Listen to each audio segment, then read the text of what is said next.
ಮಂಗಳೂರಿನ central market ವರ್ತಕರನ್ನ ಸ್ಥಳಾಂತರಿಸುವ ಮಂಗಳೂರು ಮಹಾನಗರ ಪಾಲಿಕೆ ಆದೇಶಕ್ಕೆ ರಾಜ್ಯ ಉಚ್ಚ ನ್ಯಾಯಾಲಯ ತಡೆಯಾಜ್ಞೆಯನ್ನು ವಿಧಿಸಿದ್ರು. ಅವರಿಗೆ ಸೆಂಟ್ರಲ್ ಮಾರ್ಕೆಟ್ನಲ್ಲಿ ಕೊರೋನಾ ನೆಪವೊಡ್ಡಿ ವ್ಯಾಪಾರ ಮಾಡೋದಕ್ಕೆ ಅಡ್ಡಿಪಡಿಸಲಾಗಿದೆ. ಪ್ರಸ್ತುತ ಲಾಕ್ಡೌನ್ ತೆರವಾಗುವ ಹಿನ್ನೆಲೆಯಲ್ಲಿ ಹಾಗೂ ನ್ಯಾಯಾಲಯ ಮನಪಾ ಆದೇಶಕ್ಕೆ ತಡೆಯಾಜ್ಞೆ ನೀಡಿರೋದ್ರಿಂದ ಮತ್ತೆ ಸೆಂಟ್ರಲ್ ಮಾರ್ಕೆಟ್ನಲ್ಲಿ ಹಿಂದಿನಂತೆ ವ್ಯಾಪಾರಿಗಳಿಗೆ ವ್ಯಾಪಾರ ಮಾಡಲು ಅವಕಾಶವನ್ನ ಕಲ್ಪಿಸಬೇಕಾಗಿದೆ ಅಂತ ಜೆಡಿಎಸ್ ಜಿಲ್ಲಾಧ್ಯಕ್ಷ ಮೊಹಮ್ಮದ್ ಕುಂಞಿ ಹೇಳಿದ್ದಾರೆ. ಮಂಗಳೂರು ಪಾಲಿಕೆ ವತಿಯಿಂದ ವ್ಯಾಪಾರಿಗಳಿಗೆ ಸೂಕ್ತ ಸಮಯಾವಕಾಶವನ್ನ ನೀಡದೆ ಇದ್ದಕ್ಕಿದ್ದಂತೆ ಬೈಕಂಪಾಡಿಯ ಎಪಿಎಂಸಿ ಯಾರ್ಡ್ಗೆ ಸ್ಥಳಾಂತರ ಮಾಡಲು ಸೂಚನೆ ಕೊಡಲಾಯಿತು. ಕೊರೋನಾ ಹರಡುವಿಕೆಯ ಸಾಧ್ಯತೆಯನ್ನ ಕಡಿಮೆಗೊಳಿಸುವ ದೃಷ್ಟಿಯಿಂದ ಈ ಕ್ರಮ ಕೈಗೊಳ್ಳೋದಾಗಿ ಮಂಗಳೂರು ಮಹಾನಗರ ಪಾಲಿಕೆ ತುರ್ತು ಆದೇಶವನ್ನ ಕೊಟ್ಟಿತ್ತು.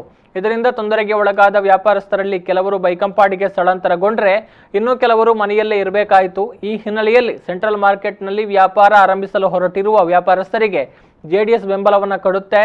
ಈ ವಿಚಾರದಲ್ಲಿ ರಾಜಕೀಯ ಸಲ್ಲದು ಅಂತ ಮೊಹಮ್ಮದ್ ಕುಂಞಿ ಹೇಳಿದ್ದಾರೆ.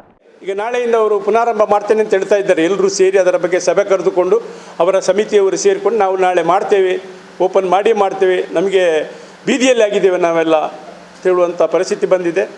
ಆದ್ದರಿಂದ ಸರ್ಕಾರ ಜಿಲ್ಲಾಧಿಕಾರಿಯವರಿಗೂ ಮೊನ್ನೆ ಭೇಟಿಯಾಗಿ ಮಾತಾಡಿದ್ದೇನೆ, ಪೊಲೀಸ್ ಕಮಿಷನರ್ವರಿಗೂ ನಾನು ಮಾತಾಡಿದ್ದೇನೆ, ನಾವೆಲ್ಲರೂ ಮಾತಾಡಿದ್ದೇವೆ.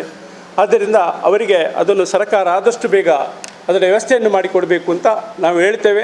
ಒಂದು ವೇಳೆ ಅದಕ್ಕೆ ಸರ್ಕಾರ ವಿರುದ್ಧವಾಗಿ ಯಾರೋ ಇಬ್ಬರಿಗೆ ಬೇಕಾಗಿ ಅದನ್ನು ಸ್ಮಾರ್ಟ್ ಸಿಟಿ ಹೆಸರಲ್ಲಿ ದೊಡ್ಡ ಒಂದು ಅವ್ಯವಹಾರ ನಡೆಯುವಂಥದ್ದು ಸ್ಕೀಮ್, ಅದು ಸರ್ಕಾರದಲ್ಲಿ ದುಡ್ಡಿಲ್ಲ ಈಗ.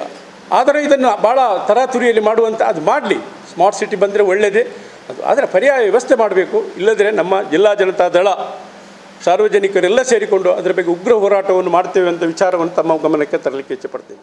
ಸುದ್ದಿಗೋಷ್ಠಿಯಲ್ಲಿ ಜೆಡಿಎಸ್ ಜಿಲ್ಲಾ ಘಟಕದ ಪದಾಧಿಕಾರಿಗಳಾದ ಮಾಜಿ ಮಹಾನಗರ ಪಾಲಿಕೆ ಸದಸ್ಯ ಅಜೀಜ್ ಕುದ್ರೋಳಿ, ರಕ್ಷಿತ್ ಸುವರ್ಣ, ಸುಮತಿ ಹೆಗ್ಡೆ, ರತ್ನಾಕರ ಸುವರ್ಣ, ಹನೀಫ್, ಲತೀಫ್, ವಳಚಿಲ್, ಫೈಜಲ್, ಫ್ರಾನ್ಸಿಸ್, ಪ್ರವೀಣ್ ಚಂದ್ರ ಮೊದಲಾದವರು ಉಪಸ್ಥಿತರಿದ್ದರು.